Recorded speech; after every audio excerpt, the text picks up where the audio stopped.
Okay, folks, so we've given the definition of what it means to be a conservative vector field.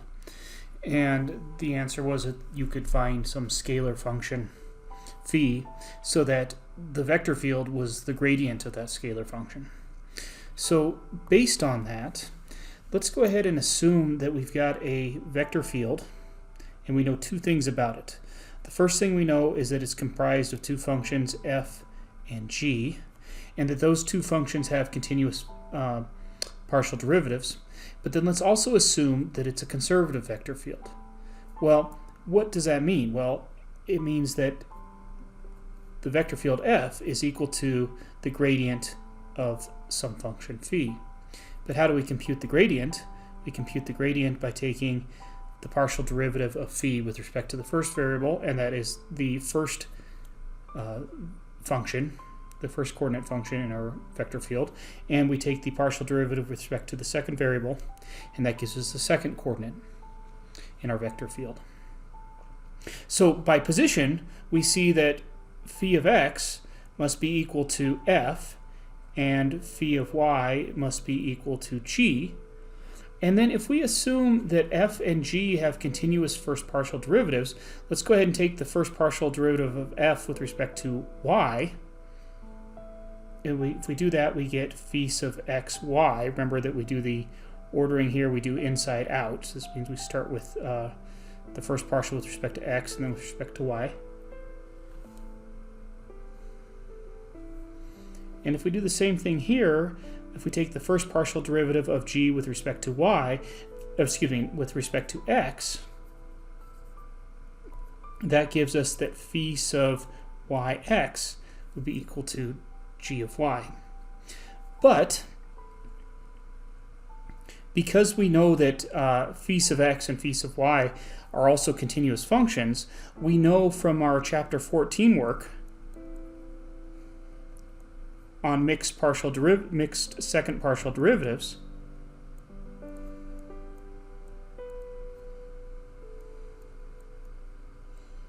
that what? Well, that tells us that we know that phi of xy needs to be the same thing as phi of yx, and so that means that the partial derivative of our first coordinate function when taken with respect to y needs to be equal to the partial derivative of our second coordinate function when taken with respect to x. So if we have a conservative vector field, then and our partial derivatives are continuous, then this will always be the case. And so this is a nice check, and in fact down below then we'll give an actual test for determining whether or not a given vector field is conservative. So one way to check that is to take the partial derivative of the first coordinate function with respect to the other variable y, and then take the partial derivative of the second coordinate function with respect to the first variable x. And if those two are equal to each other and we meet a couple of other conditions, then we can go ahead and claim that the given vector field is a conservative vector field. So let's go ahead and tighten up that definition slightly. So suppose we've got a vector field f that has coordinate functions f and g. And let's suppose that it's defined, and this only works with these additional caveats, and this is why we had to introduce this terminology. If it's defined on a connected and simply connected region D, here D is thought of as being a subset of R2. So if it's defined on a connected and simply connected region D, and both f and g have continuous partial derivatives, then our function f is a conservative vector field if and only if this equation here holds, which says that the partial derivative of the first coordinate function with respect to the second variable is equal to the partial derivative of the second coordinate function with respect to the first variable. And so this is our quick check.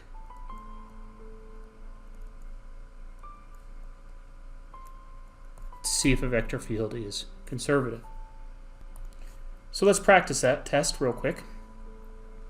So one thing that I'm not being very careful of here is we should be saying that this is on R2. And on R2, we know that R2 is a simply connected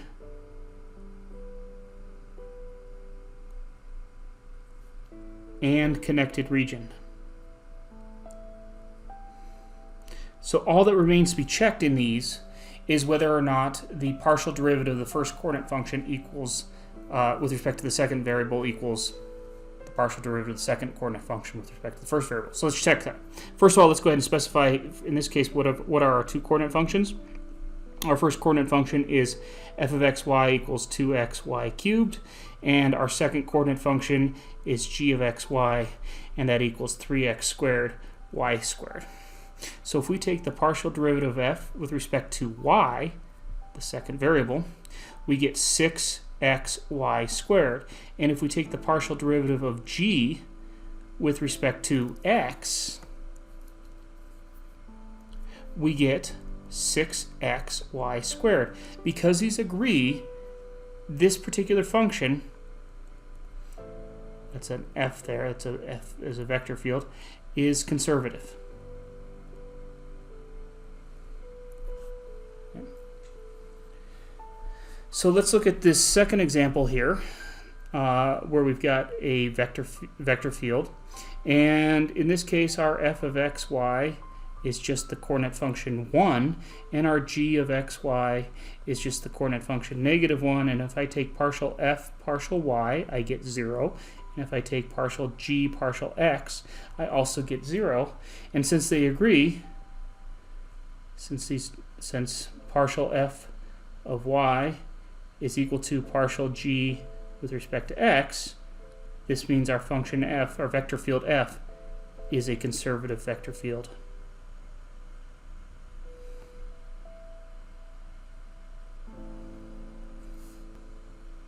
So folks, I'll let you go ahead and check the next two. So I'd like you to do parts C and D on your own. I'm not going to give you the answers to those. I will tell you that one of them is conservative and one of them is not. So I'll let you check those. So go ahead and pause the video, answer those two questions, and then that actually concludes this segment, and we'll pick up with a final question here in the next video.